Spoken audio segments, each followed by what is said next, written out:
Hello दोस्तों, केम छो? तो स्वागत है मारा नवा वीडियो में। तो आज આપણે ચર્ચા કરીશું કે પોલીસ કોન્સ્ટેબલમાં પાસ થવા માટે કેટલા માર્ક્સ લાવવા પડે અને કેવી રીતની રણનીતિ રાખવી જોઈએ તો પોલીસ કોન્સ્ટેબલમાં આપણું લિસ્ટમાં નામ આવી શકે। ગઈકાલે આપણે વાત કરી હતી કે કઈ રીતે માર્ક્સ આવે અને કેવી રીતે લાવવા પડે એની, પણ આજે આપણે ચર્ચા કરીશું કે કટ ઓફ 2022માં કેટલી હતું અને હસમુખભાઈ સાહેબે જે પેપર કાઢ્યું હતું એના આધારે બધાને કેવી રીતના માર્ક્સ આવ્યા હતા એના કટ ઓફ જોઈશું। કટ ઓફના આધારે આપણે એનાલિસિસ કરીશું કે આ વખતે આટલા માર્ક્સ લાવીએ આપણે તો આપણે આટલા માર્ક્સ આવી શકે, કેમ કે ગઈ વખતે રનિંગના માર્ક્સ હતા 25 માર્ક્સ બરાબર, અને પ્લસ કે રનિંગના માર્ક્સ પ્લસ એક્ઝામ હતા, એટલે 100 માર્ક્સની એક્ઝામ હતી અને 25 માર્ક્સ રનિંગ હતા બરાબર, એટલે ટોટલ 125નું થતું હતું પેપર, અને આ વખતે 200 માર્ક્સનું પેપર છે અને રનિંગના માર્ક્સ નથી। તો એ ધ્યાનમાં રાખીને આપણે કેવી રીતે એક્ઝામમાં પાસ થઈએ એના આધારે આપણે રણનીતિ બનાવીશું। એટલે 2022ની આધારે આપણે જોઈએ કે કેવી રીતના માર્ક્સ ખેંચી શકાય બરાબર। તો ચલો ચાલુ કરીએ કટ ઓફ સાથે। આપણે પોલીસ કોન્સ્ટેબલની 2022ની જે ભરતી હતી એના આધારે આપણે અત્યારે 2024ની જે ભરતી છે એને પૂરી કરવાનો ટ્રાય કરીએ બરાબર। તો દોસ્તો આ છે 2022નું જે કટ ઓફ હતું એ આધારે હું તમને બતાવી દઉં કે કેવી રીતને 2022માં જે કટ ઓફ હતું એ આધારે આપણે અત્યારે 2024માં એક્ઝામ ક્લિયર કરી શકીએ બરાબર। તો 2022માં જે 100 માર્ક્સની એક્ઝામ હતી એમાં 25 માર્ક્સ રનિંગના હતા, એટલે ટોટલ 125 થતું હતું, અને પોલીસ કોન્સ્ટેબલની વાત કરી રહ્યા છીએ આપણે। અને કટ ઓફ છે 2022નું પુરુષનું છે, જે બિન હથિયારી જે સૌથી વધારે માર્ક્સ લાવે છે એનું બિન હથિયારીમાં પોસ્ટિંગ થાય છે। પહેલી જે જોબ છે એ, અને બીજી છે બિન હથિયારી, પછી હથિયારી, અને પછી છેલ્લી છે એસઆરપી બરાબર। એસઆરપીમાં ગર્લ્સ નથી હોતી, બાકી હથિયારી બિન હથિયારીમાં ગર્લ્સ હોય છે બરાબર। તો બિન હથિયારીમાં જનરલમાં પુરુષનું બરાબર 90 અટક્યું હતું ગઈ ભરતીમાં, જેમાં 100 એક્ઝામના અને 25 રનિંગના 125 ટોટલ થતા હતા। એમાં જનરલનું જે હતું એ 90 અટક્યું હતું, તે વિચારી શકો પેપરનું લેવલ કેવું હતું, તો બી 90 અટક્યું હતું બરાબર। 125માંથી 90 આ ફાઇનલ લિસ્ટ છે, જેમાં ડોક્યુમેન્ટ મેડિકલ બધું થઈ જાય પછીનું આ છેલ્લું લિસ્ટ હતું, એમાં જનરલનું 90 અટક્યું હતું છોકરાઓનું બરાબર, અને ઈડબ્લ્યુએસનું 84, એસસીબીસીનું 86, એસટીનું 72 અને એસસીનું 82 બરાબર। આ રીતના તમે જોઈ શકો છો। એવી રીતે મહિલાઓનું અહીંયા લખેલું છે કે જનરલમાં જે છોકરીઓ હતી એમને 72, 62, 67, એસસીબીસી એસટીનું 60 અને એસસીનું 65 અટક્યું હતું બરાબર। એવી રીતે હથિયારીમાં પુરુષોનું જનરલવાળા 86 અને ઈડબ્લ્યુએસ 83, 85, એસસીનું 82 અને એસટીનું 71। એ રીતે મહિલાઓનું તમે જોઈ શકો છો કે 67 જનરલની છોકરીઓ જે હતી એનું 67, ઈડબ્લ્યુએસને 61, એસસીબીસીને 66, એસસીને 65 અને એસટીને 59, એટલે કે 59 અટક્યું હતું બરાબર। એ રીતે છેલ્લી જે પોસ્ટ હોય છે જેને સૌથી ઓછા માર્ક્સ આવે છે એમને એસઆરપીએફમાં રાખવામાં આવે છે। તો જનરલવાળાને 82 હતું, ઈડબ્લ્યુએસને 78, એસસીબીસીને 80 અને એસસીને 70 અને છેલ્લે એસટીને 66 અટક્યું હતું બરાબર। તો આ વખતે ટોટલ 4 પોસ્ટ છે યાદ રાખવાની, બિન હથિયારી છે, હથિયારી છે, એસઆરબીપી છે અને જેલ સિપાઈ છે, એટલે ટોટલ 4 પોસ્ટ છે આ વખતે। એટલે આ વખતે મેરિટ તમે જોઈ શકો છો કેવી રીતનું રહેશે બરાબર। મેરિટ છે એ બધું તમારે ધ્યાનમાં રાખવાનું છે કેવી રીતનું રહેશે। એટલે આપણે એનાલિસિસ કરીએ કે 2022ની જે ભરતી છે એમાં 125માંથી 90 માર્ક્સ લાવો ત્યારે સિલેક્શન થતું હતું બિન હથિયારી બરાબર। તો 2024ની ભરતી છે એમાં આપણે કેવી રીતે એનાલિસિસ કરી શકીએ તો આપણે પાસ થઈએ। તો ચલો ચાલુ કરીએ આપણે કે કેવી રીતનું પાસ થવું। તો 2022માં 2024માં 200 માર્ક્સનું પેપર છે બરાબર, અને એમાં રિઝનિંગ, ગણિત, ગુજરાતી એ પાર્ટ એમાં 80 માર્ક્સનું છે, અને પાર્ટ બીમાં બંધારણ, current affairs, science and tech, GK, ઇતિહાસ, ભૂગોળ, વારસો એ બધું થઈને 120 માર્ક્સનું છે બરાબર। આ બંને થાય ત્યારે 200 માર્ક્સ થાય, 80 આ અને 120 આ બરાબર।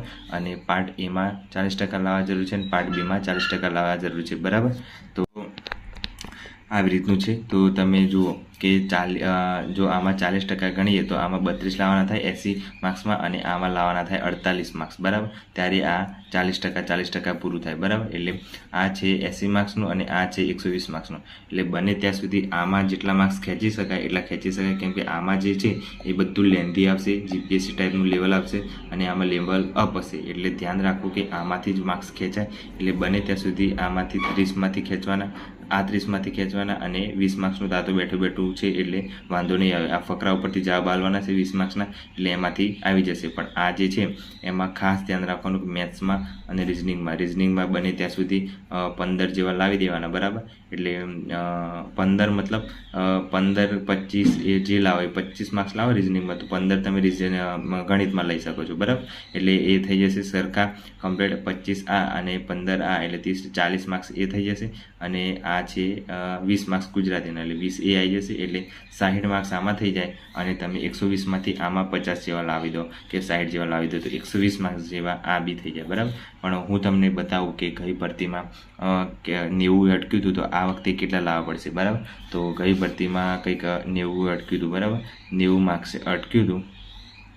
તો આ ગઈ ભરતી હતી એ ટોટલ 100 પ્લસ પહેલાં હતા, 100 અને 25 હતા રનિંગના, બરાબર. 25 રનિંગના એટલે 125 થયા, એટલે 125 માર્ક્સની ટોટલ એક્ઝામ હતી, બરાબર. અને 90 માર્ક્સ આ હતા અને પબ્લિક લાવી હતી 90 બસ, બરાબર. 90 માર્ક્સ હતા અને 125 માર્ક્સ ટોટલ થતા હતા. તો એ રીતનું આપણે આ એનાલિસિસ કર્યું હતું ગઈ ભરતીમાં 125 આ અને આ. તો દોસ્તો આપણે આટલી ગણતરી કરીએ કે ગઈ ભરતીના આધારે આ ભરતીમાં કેટલા થશે, બરાબર. જેમ કે ગઈ ભરતીમાં 100 માર્ક્સનું પેપર હતું અને 25 પ્લસ રનિંગના હતા, બરાબર. એટલે ટોટલ એ થયા 125 અને 2022માં જનરલનું 90 અટક્યું હતું, બરાબર. 90 માર્ક્સ અટક્યું અને આ વખતે છે 200 માર્ક્સનું પેપર, બરાબર. એટલે 200 માર્ક્સ એ થાય અને ગઈ ભરતીમાં 90 આવ્યા હતા અને ટોટલ 125નું હતું. તો આપણે એનાલિસિસ કરીએ તો 125 માર્ક્સ ટોટલ, બરાબર. અને એમાં 90 લાવ્યા હતા માર્ક્સ. તો અત્યારે છે 200 માર્ક્સનું પેપર, તો એમાં કેટલા લાવવાના થાય? તો 200 ગુણ્યા 90/125, બરાબર. 25ના ભાગ પાડીએ આપણે તો 25 125 થાય, બરાબર. એટલે આપણે ગુણાકાર કરીએ તો 18 પંચું 90, એટલે આટલા આવ્યા 18 અને 25 છે 25 8 200, બરાબર. એટલે 18 8 144, એટલે 144 થયા આ માર્ક્સ, બરાબર. એ જનરલવાળાના આ થયા જનરલવાળાના, બરાબર. એટલે ધ્યાન રાખવાનું કે જનરલવાળાને આટલા માર્ક્સ તો લાવવા જ પડે, બોയ്સની વાત છે.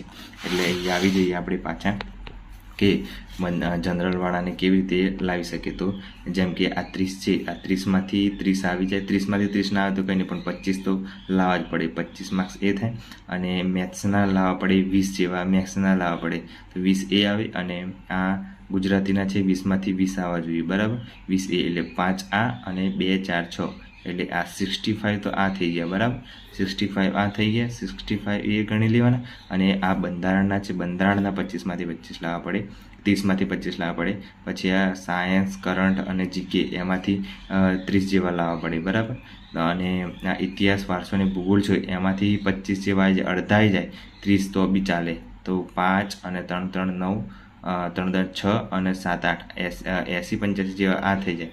એટલે 80 જેવા ગણીએ આપણે તો બી ચાલે, કેમ કે આમાં જીકેમાં બધા સાચા પડી જાય એવું નહીં લાગતું. એટલે 25 જેવા લાવીએ તો 80 આ અને 65 આ, એટલે ઓલમોસ્ટ આ છે 14 12 અને 13 14, 145 જેવું થાય, બરાબર. આ થાય 145. આ રીતના તમે માર્ક્સ લાવી શકો છો, કેમ કે તમે આ ઇતિહાસ, ભૂગોળ અને વારસો છે એ એકદમ તમે જોશો ને તો આમ બહુ હાર્ડ લેવલના ક્વેશ્ચનો તો નહીં હોય, પણ આમ લેન્ધી હશે, થોડા લાંબા જીપીએસસી લેવલના હશે ને એવા. એટલે તમે એમ અડધા લાવી શકો છો 25 માર્ક્સ. અને આ 40માં છે, 40માંથી તમે 30 કવર કરી શકો, કેમ કરંટ અફેર છે એ ખાસ પૂછાતા હોય છે ક્વેશ્ચનો, એટલે એમાંથી જ કરવાનું હોય છે. અને 30 માર્ક્સ છે એમાંથી તમે 25 માર્ક્સ જેવા લાવી શકો છો. તો તમે 145 આરામથી કવર કરી શકો છો.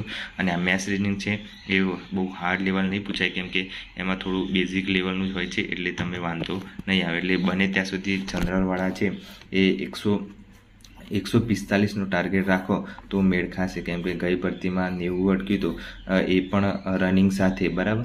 તો આ ભરતીમાં ધ્યાન રાખવું કે 145 માર્ક્સ તો લાવવા પડે, 145 નહીં તો 140ની આસપાસ તો રહેવું જ પડે. પછી બધાને આમાંથી જે એસસી બીસી છે, ઓબીસીવાળા, એસસી એસટીવાળા એ બધાને 10 10 માઇનસ કરતું જવાનું, 10 અહીંયા 5 અહીંયા 10 અહીંયા 5 અહીંયા, એવી રીતનું 10 10 માર્ક્સ કરતું રહેવાનું. એટલે એટલામાં જ રહેશે બધાનું. એટલે ઓલમોસ્ટ તમે આવી રીતે કરી શકો છો. તો મેં કીધું એવી રીતે કે કઈ ભરતીમાં જે છે આ રીતનું રહ્યું હતું, તમે એકવાર જોઈ લો. 90 અટક્યું હતું અને છેલ્લે એસટીનું 72 અટક્યું હતું અને હથિયારીમાં 86 71. મહિલાઓનું સાઈડમાં લખેલું જ છે મેં, એ તો તમારે ચેક કરવું તો ચેક કરી લેજો. અને SRP વાળાની છેલ્લી જે નોકરી હોય છે એ પુરુષો માટે હોય છે, મહિલાઓ માટે હોતી નથી. એટલે ખાસ જોઈ લો, છેલ્લે 66 અટક્યું હતું અને જનરલવાળાનું 82 અટક્યું હતું. બરાબર, તો આ રીતની રણનીતિ છે. તો દોસ્તો, તમે આ વિડીયો આઈ હોપ છો તમને ખબર પડી ગઈ હશે બધી કે કેવી રીતની તૈયારી કરવાની અને કેટલા માર્ક્સ લાવવા પડે. બરાબર, એ મેં ગણતરી સાથે સમજાવી દીધું કે ગઈ ભરતીમાં કેટલા હતા અને આ ભરતીમાં કેટલા માર્ક્સનું પેપર છે અને કેવી રીતના માર્ક્સ લાવવાના. બરાબર, તો આપણે ટેલિગ્રામ ચેનલ છે એમાં આપણે મૂકી દીધી છે બધી PDF, કરંટ અફેરની, GKની, આ તે કંઈ બી આવે નવું ઇતિહાસ ભૂગોળનું અને જૂના પેપરો બધું એનાલિસિસ કરેલું, પછી નવા IMP ટોપિક, આ તે બંધારણના ટોપિક, મારી નોટ્સ છે બધી એમાં અપલોડ કરી દીધી છે. તો ચેક ના કરી તો જઈ અને ટેલિગ્રામ ચેનલ જોઈન કરી દો, એટલે તમને ખૂબ ઉપયોગી થશે. અને આ એનાલિસિસ આગળ પણ વિડીયોમાં કર્યું હતું મેં, પણ એમાં થોડું ઓછું કર્યું હતું. આમાં થોડું ડિટેલમાં સમજાવ્યું કે કેવી રીતની એનાલિસિસ કયા પેપર 2022ના આધારે 2023માં 2024માં કેવી રીતે પાસ કરી શકાય. બરાબર, તો આ ભરતી છે 2024ની, પણ ભરતી પૂરી થશે 2025માં. એટલે ધીરે ધીરે સબળ કરવાનું બધું થશે, ધીરે ધીરે બધું થાય. અને એવું નથી કે આ ભરતીમાં નથી લાગ્યા તો હવે શું કરવાનું, આ તે કોઈ એવો અફસોસ રાખવાનો નહીં. ભરતી તો આવતી જતી રહેશે, પણ તૈયારી ચાલુ રાખવાની. બરાબર, નક્કી ના હોય આ ભરતીમાં ના લાગે તો આવતી ભરતીમાં લાગે, આવતી ભરતીમાં ના લગાય તો પછી બીજું કંઈક કરાય. એવું જરૂર નથી કે સરકારી નોકરી જ કરવી, પણ આ તો શું કે જરૂરી છે અત્યારે કે સરકારી નોકરી હોય તો લગ્ન થાય, પછી ઇજ્જત મળે, પછી નામથી બોલાવતા માનથી બોલાવતા થઈ જાય. એટલે આ બધું છે, બધાને અલગ અલગ મંતવ્યો હોય છે. સરકારી નોકરી સેફ સિક્યોરિટી માટે બધું રીતે સારું હોય છે, એટલા માટે બધા કરતા હોય છે. હું તૈયારી કરું છું એટલા માટે.